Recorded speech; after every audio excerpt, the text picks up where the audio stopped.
এই অনুশীলনীটোৰ আগৰ যিখিনি প্ৰশ্ন তাৰ সমাধান কৰা ভিডিও তুমি চেনেলটোৰ প্লেলিষ্টত গৈ চালে তাতে তুমি পাই যাবা আজি আমি কোৱেশ্চন নম্বৰ 13 ৰ পৰা শেষৰ প্ৰশ্নটোলৈকে সমাধান কৰিম কোৱেশ্চন নম্বৰ 13 টোত আমাক এটো দিয়া আছে এই কোৱেশ্চনটো যদি আমি ক্ৰস মাল্টিপ্লিকেশন বা বৰ্জ্য পূৰণ কৰি দিও তেতিয়া ইয়াৰ উত্তৰটো সহজতে ওলাই যাব কিন্তু আমি অলপ সৰল কৰিবৰ কাৰণে ইয়াত যদি আমি দুই এটা কমন লওঁ এই আঠটোৰ লগত আমি কেনসেল কৰিব পাৰিম গতিকে ইয়াত যেহেতু দুই এটা কমন আহে এনেকুৱা ক্ষেত্ৰত আমি কমনটো লৈ অলপ সিম্পল কৰি ল'ব পাৰো গতিকে আমি প্ৰথমতে কমন লৈ লম দুই এটা কমন ললে p + 3 হ'ব এটোৰ লগত এটো পূৰণ কৰিলে এটো পাবা নেক্সট এটোৰ লগত এটো যদি পূৰণ কৰা তেতিয়া এটো পাবা ওপৰত আছে p = 3/8 সমান চিনৰ বাওঁফালে তলত দুই এটা পূৰণ হৈ আছে সোঁফালে 8 এটা আছে এই দুইটোৱে যদি আমি 8 টোক হৰণ কৰি দিও 2 4 * 8 এনেকৈ আমি কৰিব পাৰো নেক্সট আমি বৰ্জ্য পূৰণ কৰি দিম 4 ৰ লগত যদি p টো পূৰণ কৰো তেতিয়া আমি পাম 4p = এই 3 টোৰ লগত এইখিনি পূৰণ কৰিব লাগে 3 ৰ লগত আমি p টো পূৰণ কৰিলে 3p হ'ব প্লাস 3 ৰ লগত 3 টো পূৰণ কৰিলে আমি পাম 9 নেক্সট আমি পক্ষান্তৰ কৰিম 4p ওচৰলে আমি এই 3p টো লৈ আহিম -3p = থাকিলে 9 4p - 3p = আমি পাম p = 9 এতিয়া আমি p ৰ মানটো ইয়াত বহুৱাই সত্যাপন কৰিম সত্যাপন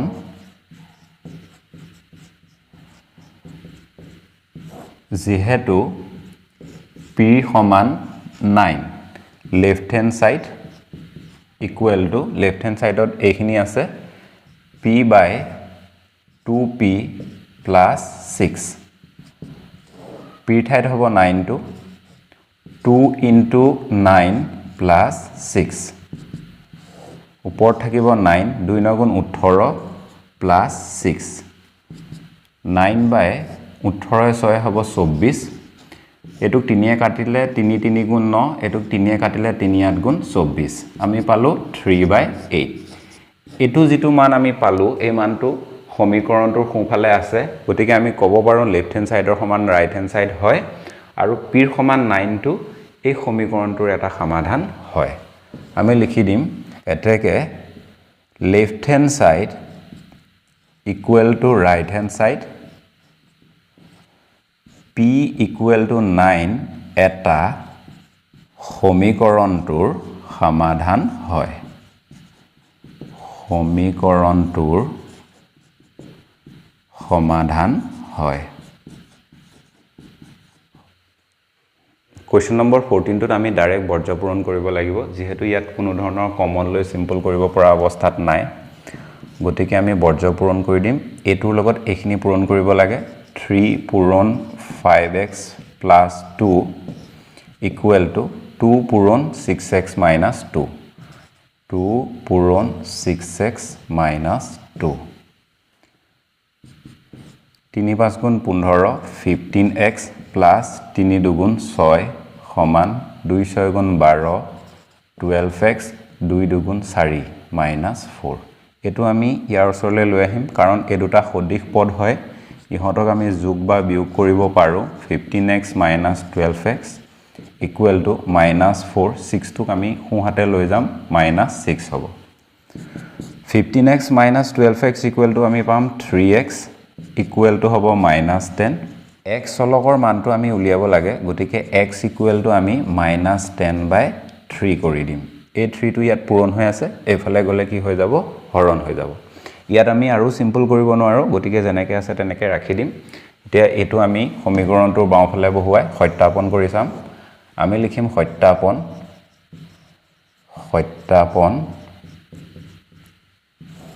যেহেতু x = -10/3 লেফট হ্যান্ড সাইডে আছে 5x + 2 / 6x - 2 এতিয়া আমি x ৰ মানটো বহাই দিম 5 * x ৰ মানটো হ'ল -10/3 + 2 6 * -10/3 - 2 এই তিনিটোৰ লগত আমি এই 6 টো কেনসেল কৰিব পাৰো দুবাৰ যাব ইয়াত আমি কোনো ধৰণৰ কেনসেল কৰিব নোৱাৰো এটো ইয়াৰ লগত পূৰণ হৈ আছে এনেকৈ পূৰণ হৈ থাকিলে যদি কেনসেল নহয় তেতিয়া আমি কি কৰিম এটো যেহেতু ওপৰত আছে এটোৰ লগত এটো পূৰণ কৰিম কাৰণ এটো ওপৰত আছে ইয়াৰ তলত 1 এটা আছে 1 টোৰ লগত আমি 3 টো পূৰণ কৰিলে আমি 3 এ পাম গতিকে সমাধানটো এনেকুৱা হ'ব 50/3 plus 2 এই মাইনাস চিনটো আমি আগত লিখিম ইয়াত আমি এই 2 টোৰ লগত 10 টো পূৰণ কৰিব লাগে 2 * 20 এই মাইনাস চিনটো আগত হ'ব আৰু -2 টো আমি পাছত লিখিম এনেকে থাকিলে আমি এটোৰ লগত এটো পূৰণ কৰি দিব লাগে ইয়াত হ'ব -50 plus 6 divided by 3 তলত হ'ব -20 - 2 equal to হ'ব -22 পাছৰখিনি মই ইয়াত লিখিছো -50 plus 6 equal to আমি পাম -44 divided by তলত কিমান আছে 3 আছে একেবাৰে তলত আছে -22 এতিয়া এটো এটা ভগ্নাংশ হৈ গল এই ভগ্নাংশটো আগত মাইনাস চিন আছে এই সংখ্যাটোৰ আগত মাইনাস চিন আছে আমি এই দুটা ক্যান্সেল কৰি দিব পাৰো এটো ভগ্নাংশ আমি লিখিম 44/3 এই যেটো সংখ্যা আছে ইয়াৰ তলত 1 এটা আছে ই এই গুটেটো হৰণ কৰি আছে যদি আমি পূৰণ কৰি দিও 1 টো ওপৰলৈ গুচি যাব 22 টো কিহত আহিব তলত আহিব 22 যদি আমি ইয়াক কাটো দুবাৰ যাব নেক্সট আমি লিখিব পাৰো 2 * 1 = 2 হ'ব তলত থাকিব 3 2/3 আমি পালো 2/3 টো ৰাইট হ্যান্ড সাইডে আছে গতিকে আমি ক'ব পাৰো লেফট হ্যান্ড সাইডৰ সমান ৰাইট হ্যান্ড সাইড হয় এটাকে x = -10/3 এটা এই সমীকৰণটোৰ সমাধান হয় আমি এনে ধৰণে লিখিম left hand side = right hand side এটাকে x = -10/3 এটা সমাধান হয় এটা সমাধান হয়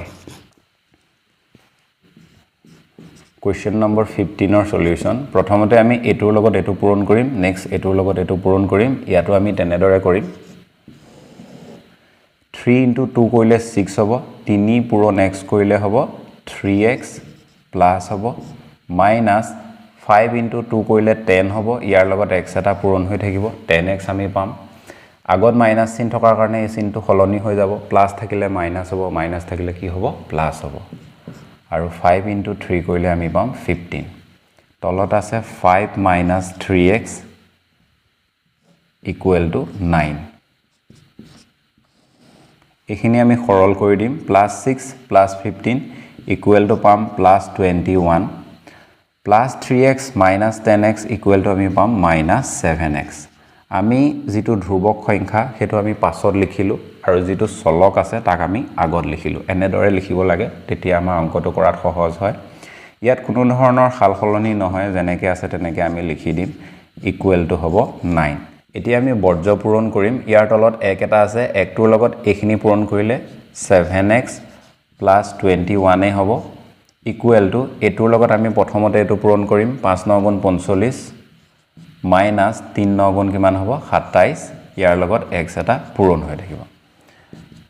-7x এটো আমি এফালে লৈ আহিম +27x = 45 -21 21 টো আমি সোফালে লৈ যাম ধ্ৰুবক সংখ্যাৰ ওচৰলৈ আমি ধ্ৰুবক সংখ্যাটো লৈ যাব লাগে -7x + 27x = হ'ব +20x সমান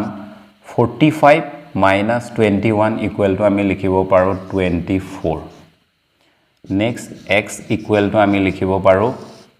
24/20 4 *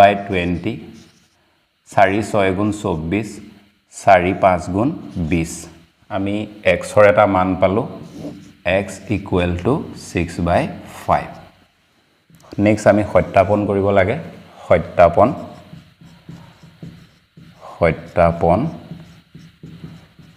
যেহেতু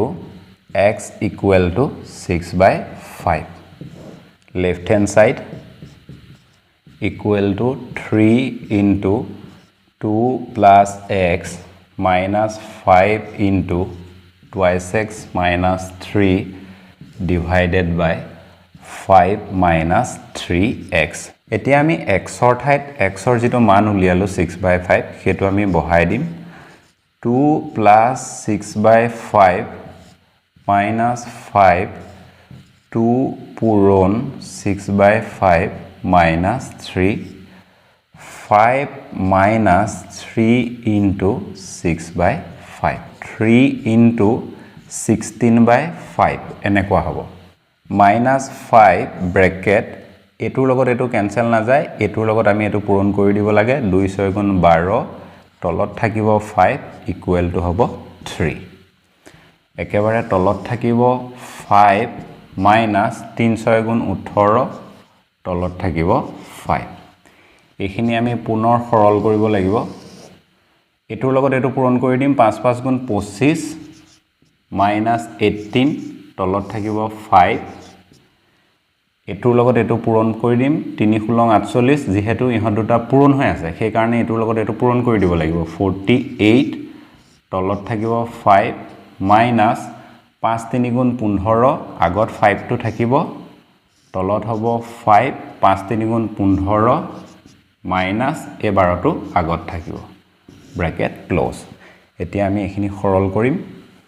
48/5 টো ক্যান্সেল না যায় গতিকে আমি লিখিম 48/5 minus এই 5 টো আমি ব্ৰ্যাকেটৰ আগত আছে কাৰণে লিখিম 12 টকা তোমাৰ জমা 15 টকা ধাৰ ধাৰ থাকিব -3 তলত থাকিব 5 ব্ৰ্যাকেট ক্লোজ 25 টকা জমা 18 টকা ধাৰ ইয়াত থাকিব +7 তলত থাকিব 5 নেক্সট আমি লিখিম 48/5 minus এটোৰ লগত আমি এটো পূৰণ কৰি দিলে পাম 15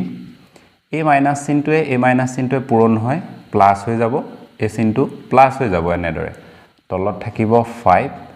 এই তলত কিমান আছে 7/5 আছে ইহত দুটাৰ মাজত এতিয়া আমি লসাগু লব লাগে দুইটা হৰ দুটা একেই হয় যেতিয়া হৰ দুটা একেই হয় লসাগু হৰৰ সমান হয় গতিকে লসাগু হ'ব 5 হৰ আৰু লসাগু যদি সমান হয় তেতিয়া ওপৰত যি সংখ্যা থাকে তাত কোনো ধৰণৰ সালসলনি নহয় আমি লিখি দিব পাৰো 48 15 ইহত দুটাৰ মাজত প্লাস চিন আছে গতিকে আমি প্লাস চিনটো লিখি দিম সমান ইয়াৰ তলত কিমান আছে 7/5 আছে এতিয়া এই 5 টোৰ লগত আমি এটো 5 ক্যান্সেল কৰি দিব পাৰো নেক্সট আমি লিখিব পাৰো তলত 7 8ৰ লগত 5 যোগ কৰিলে 13 3 হাতে জমা 1 4 1 5 জমা 1 হতি 6 হাতে যদি আমি 63 কাটো 7 9 গুণ 63 গতিকে আমি পালো 9 আমি এতিয়া দেখিলো লেফট হ্যান্ড সাইডৰ সমান ৰাইট হ্যান্ড সাইড হয় গতিকে x ইকুৱেল টু আমি যেটো মান উলিয়াছিলো 6/5 এটো এটা এই সমীকৰণটোৰ সমাধান হয় এতেকে লেফট হ্যান্ড সাইড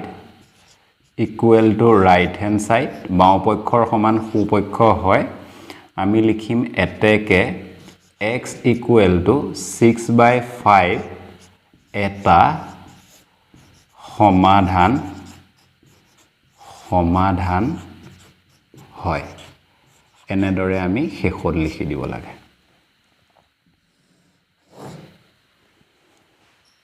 এই অনুশীলনীটো একেবাৰে শেষৰ প্ৰশ্নটো কৰিম কোৱেশ্চন নম্বৰ 16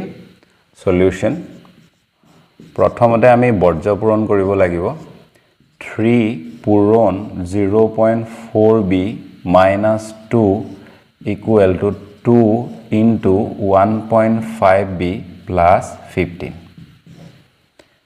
next আমি এটোৰ লগত এটো পূৰণ কৰিম এটোৰ লগত এটো পূৰণ কৰিম 3 এ 4 লগত পূৰণ কৰিলে 12 হ'ব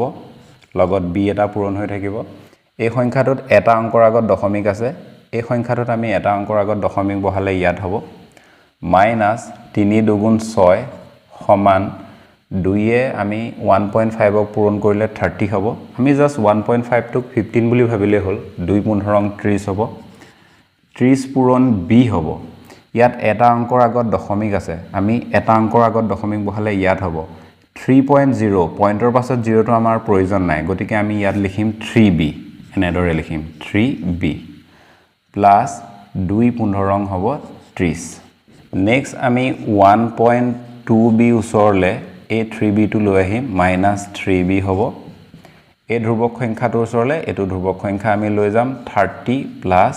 6 হ'ব এফালে হ'ব 36 1.2b - 3b কৰিলে আমি পাম -1.8b পাম এতিয়া আমি -b সমান 36 / 1.8 কৰিব পাৰো 1.8 টোৱে আমি 36 টোক হৰণ কৰি দিম যেহেতু আমাক 20 চলকৰ মান লাগে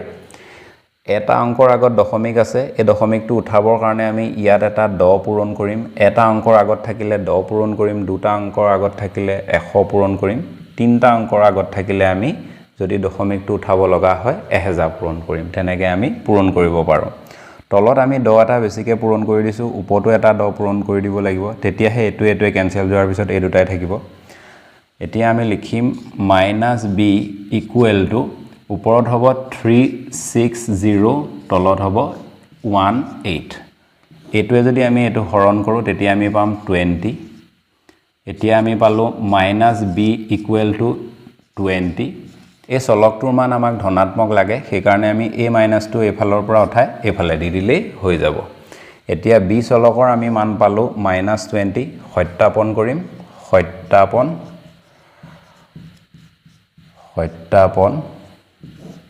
যেহেতু b ইকুৱেল টু -20 মানটো এবাৰ আমি লিখি লৈছো লেফট হ্যান্ড সাইড সমান 0.4b - 2 divided by 1.5b plus 15 এতিয়া আমি b ৰ মানটো বহাই দিম 0.4 into -20 -2 1.5 into -20 plus 15 এটোৰ লগত যদি আমি এটো পূৰণ কৰো 2 বিসং আমি পাম 80 80 আমি পাম ইয়াত এটা অংকৰ আগত দশমিক আছে যদি আমি এটা অংকৰ আগত দশমিক বহাও ইয়াত হ'ব এই শূন্যটো আমি লিখিব নালাগে দশমিকৰ পাছত শূন্য থাকিলে লিখিব নালাগে হেতু মই কেবাবাৰো কৈছো 8 টো আমি লিখিম ইয়াত হ'ব 8 এই মাইনাস চিনটো ইয়াৰ আগত এনেদৰে থাকিব নেক্সট আমি এই -2 টো লিখিম -2 এতিয়া আমি এটোৰ লগত যদি এটো পূৰণ কৰো মানটো হ'ব 300 ইয়াত এটা অংকৰ আগত দশমিক আছে গতিকে এটা অংকৰ আগত দশমিক বহালে দশমিকটো ইয়াত হ'ব মানে আমি পাম 30 ইহত দুটাৰ পূৰণফল পাম আমি 30 এই মাইনাস চিনটো আগত থাকিব প্লাস 15 হ'ব পাছত প্লাস 15 টো আছে হেতু আমি লিখি দিব লাগে ওপৰত হ'ব -10 তলত হ'ব -15 এই মাইনাসটো আমি কেনসেল কৰিম 5 2 10 5 3 15 2/3 2/3 এই সংখ্যাটো সোঁফালে আছে গতিকে আমি ক'ব পাৰো লেফট হ্যান্ড সাইডৰ সমান ৰাইট হ্যান্ড সাইড হয় আমি যেটো সমাধান উলিয়ালো সমাধানটো সম্পূৰ্ণ শুদ্ধ হয় left hand side equal to right hand side এতেকে x ইকুৱেল টু -20 এটা সমাধান হয় এনেদৰে আমি শেষত লিখি দিলেই হৈ যাব আজিলৈ ভিডিওটো ইমানতে শেষ কৰিলো সাবস্ক্ৰাইব কৰিছা যদি পুনৰ লগ পাম